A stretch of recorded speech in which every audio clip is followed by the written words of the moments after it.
Hello friends, स्वागत है आप सभी का अपने यूट्यूब चैनल जिंदन एकेडमी पर। दोस्तों, आज हम बात करने वाले हैं केस चैप्टर, इंग्लिश ग्रामर के केस चैप्टर, जिसमें मैं ये बताने वाला हूँ कि केस क्या होते हैं, काइंड ऑफ केस, केस के प्रकार को बताने वाला हूँ। तो बने रहिए इस वीडियो के साथ। आइए स्टार्ट करते हैं। तो केस केस का मतलब होता है कारक।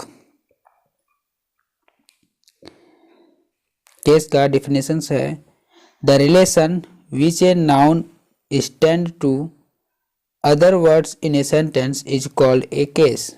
कि सेंटेंस में किसी नाउन का अन्य शब्दों के साथ संबंध को केस कहा जाता है।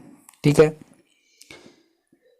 नेक्स्ट है काइंड्स ऑफ केस, यानी कि केस के प्रकार। There are 4 kinds of case. कौन कौन से हैं? नॉमिनेटिव केस, जिन्हें सब्जेक्टिव केस भी कहा जाता है, हिंदी में कर्ता कारक। नेक्स्ट है ऑब्जेक्टिव केस, इसका हिंदी कर्म कारक होता है। पॉजिटिव केस या फिर इसे जेनेटिव केस कहा जाता है, इसका मतलब होता है संबंध कारक। लास्ट में है वोकेटिव केस ऑफ एड्रेस, संबोधन कारक। अब हम बात करने वाले हैं नॉमिनेटिव केस क्या है और सब्जेक्टिव केस। नॉमिनेटिव केस, जो वर्ड सेंटेंस का सब्जेक्ट होता है उसे नॉमिनेटिव केस या फिर सब्जेक्टिव केस कहा जाता है। यानी कि जिस सेंटेंस का जो सब्जेक्ट होता है वह उसका नॉमिनेटिव केस कहलाता है। ठीक है। फॉर एग्जांपल क्या है? Sita sings a song. यहाँ पर क्या है? सीता एक सब्जेक्ट है, तो इस तरह से ये हमारा नॉमिनेटिव केस कहलाएगा। ठीक है।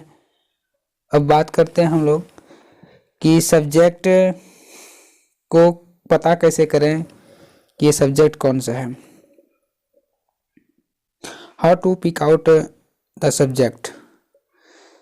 तो फ्रेंड्स, सब्जेक्ट फाइंड करने के 3 रूल्स हैं। तो पहला रूल्स है कि सेंटेंस के प्रिंसिपल वर्ब में हु यानी कि कौन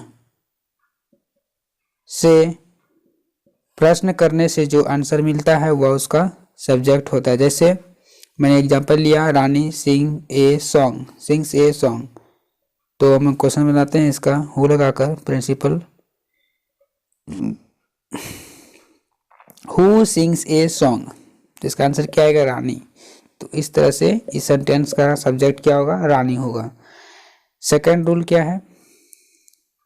सेकेंड रूल है हिंदी सेंटेंस में जिस वर्ड के जस्ट आफ्टर नेर आता है, ठीक है, वह उसका सब्जेक्ट होता है। जैसे सुरेश ने घड़ी खरीदी, यहाँ पे देखिए सुरेश के जस्ट बाद, यानी कि ये नाउन है, इसके जस्ट बाद ने आया है, तो इसलिए सुरेश क्या होगा? एक सब्जेक्ट होगा। ठीक है। आई होप आपको ये 2 रूल्स क्लियर हो गए होंगे। हम लास्ट रूल देखते हैं।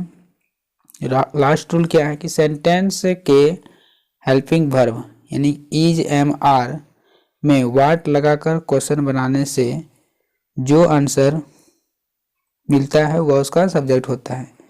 यानी कि वो क्या करना है? अब हेल्पिंग वर्ब में क्वेश्चन लगाना है वाट लगाकर। ठीक है। पेड़ पर एक बंदर है, इसका क्वेश्चन कैसे बनेगा? What is there on the tree. ठीक है। तो पेड़ पर क्या है? तो पेड़ पर क्या है? पेड़ पर बंदर है, तो इसका सब्जेक्ट क्या हो जाएगा? मंकी हो जाएगा इसका सब्जेक्ट। ठीक है। आई होप आपको तीनों रूल समझ में आ गए होंगे। अब नेक्स्ट टाइप्स की बात करते हैं। तो नेक्स्ट टाइप है हमारा ऑब्जेक्टिव केस। ऑब्जेक्टिव केस का डेफिनेशन है कि जो वर्ड सेंटेंस का ऑब्जेक्ट होता है वह सब्जेक्ट ऑब्जेक्टिव केस कहलाता है। For example I teach you, तो इस सेंटेंस में यू क्या है? हमारा ऑब्जेक्ट है, तो इसे ऑब्जेक्टिव केस कहेंगे। आई टीच इंग्लिश, ये भी क्या है? ऑब्जेक्टिव केस है। ठीक है। यानी कि यहाँ पर यू और इंग्लिश दोनों क्या है? ऑब्जेक्ट है। अब बात आती है कि ऑब्जेक्ट को कैसे फाइंड करें। सपोज दैट कि सेंटेंस आपको बड़ा बड़ा दिखे, बड़ा सेंटेंस आ जाए, तो आप उसमें ऑब्जेक्ट को कैसे फाइंड करें। तो आइए जानते हैं ऑब्जेक्ट फाइंड करने के रूल। तो ऑब्जेक्ट फाइंड करने के, पिक आउट करने के दो रूल्स हैं। तो पहला रूल्स क्या है कि प्रिंसिपल वर्ब में वाट लगाकर क्वेश्चन बनाने से जो आंसर मिलता है वह उसका ऑब्जेक्ट होता है। किसमें? प्रिंसिपल वर्ब में वाट लगाकर क्वेश्चन करने से जो भी आंसर आएगा वह उसका ऑब्जेक्ट होगा। और इसका एग्जांपल है I teach English. What do I teach? मैं क्या पढ़ाता हूँ। तो इसका राइट आंसर क्या होगा? इंग्लिश। तो इस तरह के ऑब्जेक्ट को क्या कहते हैं? डायरेक्ट ऑब्जेक्ट कहते हैं। ये चीज आप याद रखें। वाट लगाकर क्वेश्चन करने से जो आंसर मिलेगा वह डायरेक्ट ऑब्जेक्ट कहलाएगा, ठीक है, और वही उसका ऑब्जेक्ट होगा।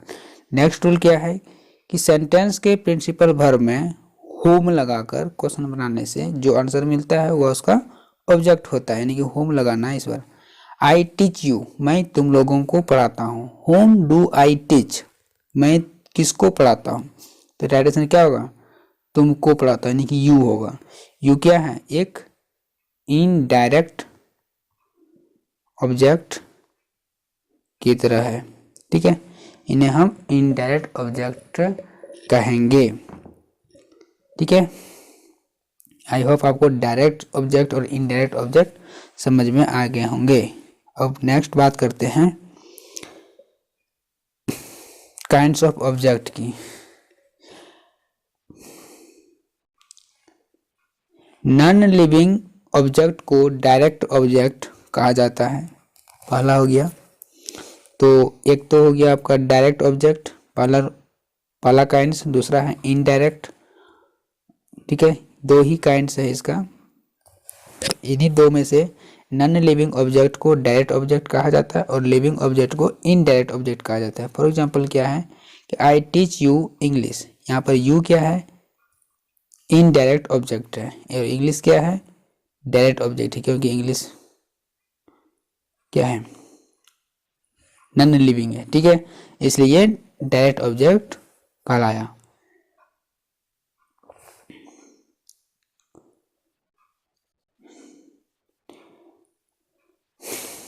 अब बात करते हैं यदि सेंटेंस में दो ऑब्जेक्ट रहे तो क्या करें। तो जब किसी सेंटेंस में दोनों ऑब्जेक्ट रहे तो हम किसी भी ऑब्जेक्ट को पहले या बाद में रख सकते हैं। अंतर इतना होगा कि इनडायरेक्ट ऑब्जेक्ट को बाद में रखा जाता है, तो इनडायरेक्ट ऑब्जेक्ट के जस्ट बिफोर टू का यूज किया जाता है, यानी कि इनडायरेक्ट ऑब्जेक्ट को यदि बाद में आप लगाते हैं तो उसके पहले टू लगाना होगा। जैसे आई टीच यू इंग्लिश, तो इसका सेंटेंस कैसे बनेगा? यदि इसको यदि इधर करेंगे तो बाद में लिखना है तो I teach English to you, ठीक है, I teach English to you, तो यहाँ पर क्या हो जाएगा? इसके आगे टू लग जाएगा, ठीक है।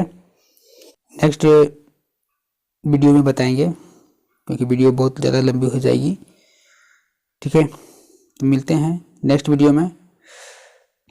आज बस इतना ही। थैंक यू दोस्तों।